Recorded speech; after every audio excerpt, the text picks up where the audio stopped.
इस कैद में बंद घोस्ट राइडर ने देखा कि उसने हाथ उठाकर बार्ड को पिघला दिया और भाग निकला। सड़क पर आकर उसकी आत्मा की गाड़ी पहले से ही बाहर इंतजार कर रही थी। तभी एक जेल प्रहरी दौड़ता हुआ आया और हमला कर दिया। हालांकि अपनी ठुड्डी को फिर से ठीक करने वाले घोस्ट राइडर ने उस व्यक्ति को चोट नहीं पहुंचाई, बल्कि अपनी बाइक पर सवार होकर तेजी से निकल गया। लेकिन जब वह एक मेहराबदार इमारत के पास पहुंचा तो उसने देखा कि पुलिस की गाड़ियां उसे घेर चुकी हैं। इसलिए उसने बाइक का रुख मोड़ा और ऊपर से फिसलकर पानी में चला गया। इसके बाद वह पानी की सतह पर आसानी से चलकर निकल गया। लेकिन इस समय विंड डेमन ने भी घोस्ट राइडर की गतिविधियों को भांप लिया। इसलिए जैसे ही घोस्ट राइडर छत पर पहुंचा, विंड डेमन प्रकट हो गया।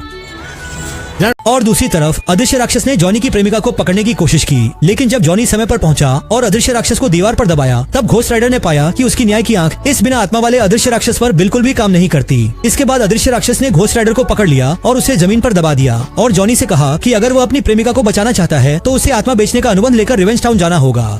हालांकि जब जॉनी मोटरसाइकिल पर कब्रिस्तान पहुंचा और कब्र के रखवाले से आत्मा के अनुबंध का पता पूछना चाहा, तो देखा कि रखवाले ने फावड़ा उठाया और अनुबंध को वहां से निकाल लिया। और जब उसने अनुबंध जॉनी को सौंप दिया तो उसने खुद आगे बढ़कर जॉनी को 500 किलोमीटर दूर स्थित प्रतिशोध नगर तक पहुंचाने की पेशकश की। इसके बाद उसने सीटी बजाई और अपनी सवारी को बुला लिया। असल में यह रखवाला पिछली पीढ़ी का घोस्ट राइडर था।